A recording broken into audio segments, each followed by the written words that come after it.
یہ کہانی اس وقت کی ہے جب کوا تمام پرندوں میں خوبصورت ہوا کرتا تھا۔ اس کے پر رنگین تھے اور آواز انتہائی سریلی تھی۔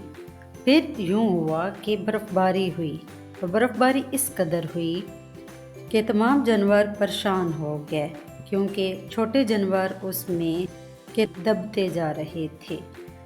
جانوروں نے فیصلہ کیا کہ کیوں نہ ہم کوے کو برف کی رانی کے پاس بھیجیں،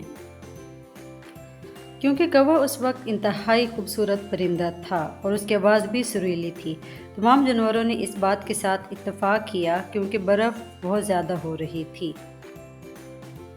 جانور پر امید ہو گئے کہ کوا جائے گا، برف کی رانی سے بات کرے گا اور کہ برف کی رانی کو اس بات کے لیے راضی کرے گا کہ وہ جانوروں کی بات مانے اور برف باری کو بند کر دے۔ کوا برف کی رانی کے گھر کے باہر بیٹھ کر گنگنانے لگا۔ اتنے برف کی رانی اس کی آواز سن کر باہر نکل آئی۔ کوے نے سارے معاملات سے آگاہ کیا۔ برف کی رانی نے سورج سے چھڑی کو آگ لگا کر دی اور کوے کو نصیحت کی کہ جلد از جلد وہ زمین پہ لوٹ جائے۔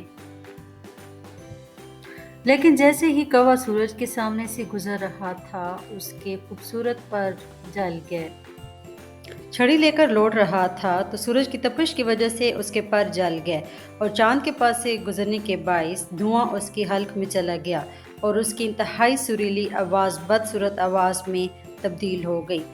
لیکن جانور کوے کو دیکھ کر خوش ہو گئے، کیونکہ اب انہیں برف باری سے نجات ملنے ہی والی تھی۔ کوا بہت افسردہ تھا، کیونکہ سورج کے سامنے سے گزرنے کے باعث اس کے انتہائی رنگین پر جل چکے تھے۔ سب جانور بہت خوش تھے، لیکن کوا چپ چاپ بیٹھا ہوا تھا۔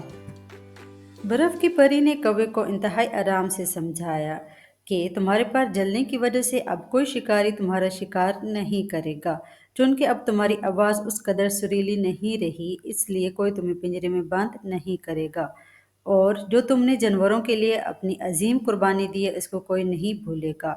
یہ تھی رینبو کرو کی کہانی۔